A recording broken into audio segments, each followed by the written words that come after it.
प्रिय भाई बहनों, आज की रोटी की हर सदस्य व्यक्तियों के लिए यीशु ख्रिस्तांची मधुर नावाचे सप्रेम नमस्कार। आज की दिनांक 1 जुलै 2026 बुधवार।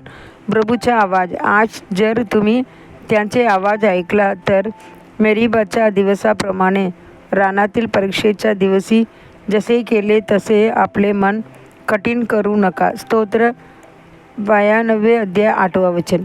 प्रभूची इच्छा आहे की त्याने तुमच्याशी बोलावे। तो तुम्हाला जागृत करू इच्छितो, मार्गदर्शन करू इच्छितो आणि आपल्या मार्गावर चालू इच्छितो। म्हणून प्रभूच्या आवाजाकडे लक्ष द्या आणि त्यांचे आज्ञा पालन करा। स्तोत्र 29 हे प्रभूच्या आवाजाला समर्पित केलेले एक विशेष अध्याय आहे। त्यात आपण वाचतो, प्रभूचा आवाज पाण्यावर आहे, गौरवशाली देव गर्जना करतो, प्रभू मगान जलावर आहे। प्रभूची आवाज सामर्थ्यवान आहे, प्रभूची आवाज वैभवाने भरलेले आहे।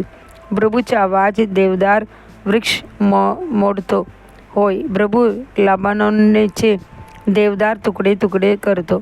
स्तोत्र 29 अध्याय 3 ते 5। प्रभूची आवाज ऐकण्यासाठी स्वतःला तयार ठेवा। आदाम आणि हेवे दिवसाच्या गारवेच्या वेळे देवाचे आवाज ऐकला। उत्पत्ती 3 अध्याय 8 वचन। शास्त्रज्ञ सांगतात की दिवसातील सर्वात शांत आणि दंड वेळ पहाटे 3 ते 4च्या दरम्यान असतो।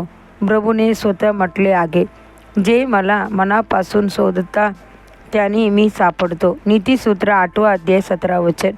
जगातील आवाज तुमच्या कानामध्ये आणि मनोमध्ये भरून येण्याआधी पहाटे लवकर उठा आणि प्रभूचा आवाज ऐका। त्यांची स्तुती व आराधना करा, जेणेकरून त्यांचे हृदय आनंदित होईल। प्रेषित अलिसाला लोकांपर्यंत प्रभूचा संदेश देण्यापूर्वी प्रभूच्या उपस्थितीची आस होती। बायबल सांगते की जेव्हा एका वादकाने वादन केले तेव्हा प्रभूची कृपाळू उपस्थिती त्यांच्यावर आली। भविष्यवाणीची अभिषेक त्यांच्यावर उतरला आणि मग त्यांनी भविष्यवाणी केली। दुसरी राजा 3 अध्याय 15 वचन।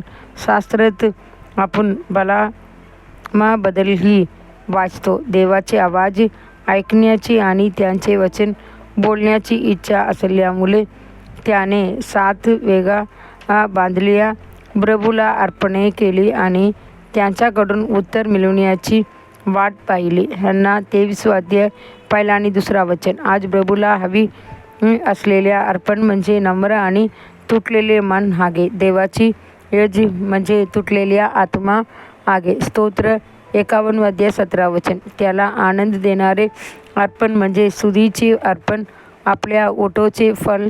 जेव्हा तुम्ही नम्र आणि पश्चातापी अंतःकरणाने धन्यवाद अर्पण करता तेव्हा देवाची उपस्थिती तुम्हाला वेढून टाकेल। प्रभूची सौम्य आवाज तुमच्या आत्म्यात घुमेल।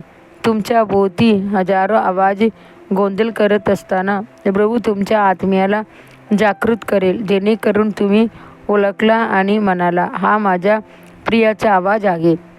देवाची लेकरांनो, देवाचे पुत्र तुमच्याशी संगती करण्यासाठी आणि तुमच्या सहवासात आनंद मानण्यासाठी खाली येतो। पवित्र आत्मा आपल्या शांत कोमल आवाजाने तुमच्याशी बोलू इच्छितो। त्या प्रेमळ आवाजासाठी तुमचे हृदय नेहमी खुले ठेवा। पुढील चिंतनासाठी वचन। मी झोपले आहे पण माझे हृदय जागे आहे। हा माझ्या प्रियाची आवाज आहे। तो तार ठोठावून म्हणतो, माझ्यासाठी उघड माझ्या भगिनी, माझ्या प्रिय, माझ्या कबुतरी, माझ्या परिपूर्ण। श्रेष्ठ गीत 5 अध्याय 2 वचन।